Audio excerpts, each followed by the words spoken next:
چاہے تو چھوٹی سی دکان سے، چھوٹے سے رزق کے سبب سے اتنا دے دے کہ خاندان پلنے لگ جائے، اور نہ چاہے تو بڑے بڑے رزق کے نقشوں سے آدمی دھرے کا دھرا رہ جائے۔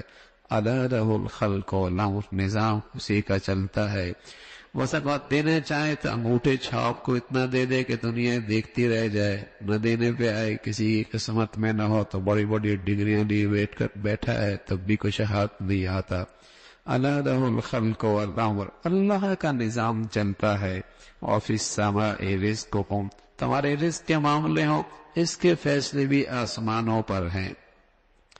اللہ یبسط الرزق لمن یشاء ویقدر، کسی کو کشادہ دے دے، کسی کے لیے روک دے، وہ نظام بھی اللہ ہی کے ہاں سے چلتا ہے۔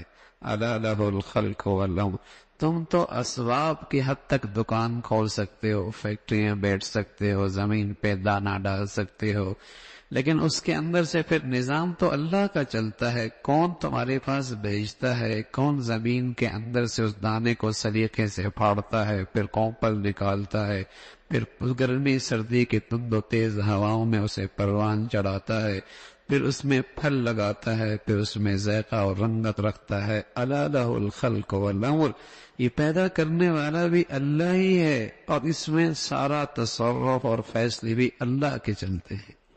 الا لہ الخلق والامر تبارک اللہ رب العالمین، وہ ذات بڑی خوبیوں والی ہے، سارے عالم کے پالنے والی ذات ہے۔ رب کہتے ہیں پالنے والا، آہستہ آہستہ کسی کو پروان چڑھنا۔ ساری دنیا کا مسئلہ ہے معیشت، ساری دنیا کا مسئلہ ہے آج معیشت، اور اللہ نے ایک لفظ سے، ربوبیت کے عقیدے سے مسلمانوں کے معیشت کا مسئلہ حل کیا ہے، اور دنیا میں آنے سے پہلے حل کیا ہے۔ پھر دنیا میں آنے سے پہلے اس کا تجربہ بھی کروایا ہے، سبق بھی پہلے دیا، پھر اس کا تجربہ بھی کروایا، پھر دنیا میں بھیجا تاکہ تیرے لیے معیشت مسئلہ نہ بنے، اور تو معیشت کے خاطر اپنا ایمان، اپنا دین، اپنی آخرت نہ برباد کرے۔ سب سے پہلے سبق دی الست بربکم، کون پالتا ہے تمہیں؟ دنیا میں آنے سے پہلے یہ سبق دیا، کہا اللہ تو پالتا ہے۔ اچھا، پھر ماں کے پیٹ میں رکھا، 3 اندھیروں میں رکھا، ماں کا رحم، ماں کی جھلی، ماں کا پیٹ، 3 اندھیروں میں تجھے کون کھلا رہا ہے؟ کون کھلا رہا ہے؟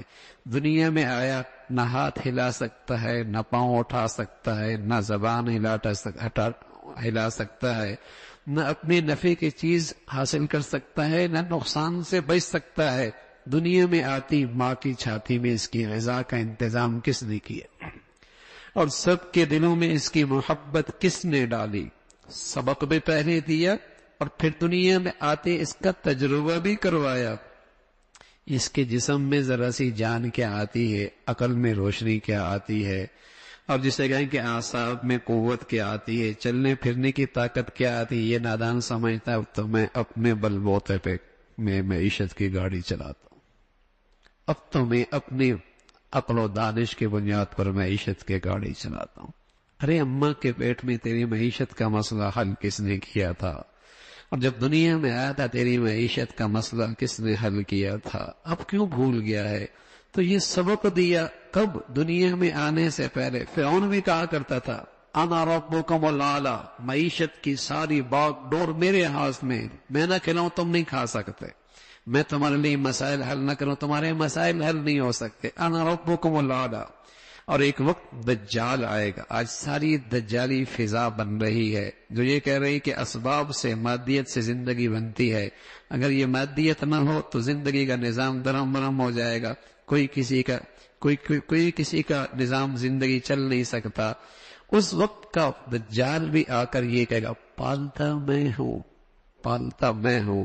جس کا عقیدہ ربوبیت ہوگا وہ یہ کہے گا پالتا اللہ ہے، پالتا اللہ ہے۔ چٹان میں جہاں اندر ہوا بھی نہ جائے، اس چٹان کو بھی توڑیں تو وہاں بھی کیڑا بیٹھ کر اللہ کی رزق کھا رہا ہوتا ہے، وہ بھی اللہ کا رزق کون پہنچا رہا ہے اس چٹان کے اندر، کون اسے کھلا رہا ہے، کون زندگی دے رہا ہے؟ سمندر میں اتنی مچھلیاں، اگر آج کا انسان اس کی غذاؤں کا سوچے اور اس کے غذاؤں کا اندازہ کرے تو آدمی حیران ہو جائے کیسے ان کی وہ غذائیں پوری ہوتی ہیں۔ ارادہ الخلق والامر، اس اللہ کے لیے کیا مشکل، پیدا بھی وہی کرتا ہے، سارا نظام بھی اسی کے اختیار میں ہے،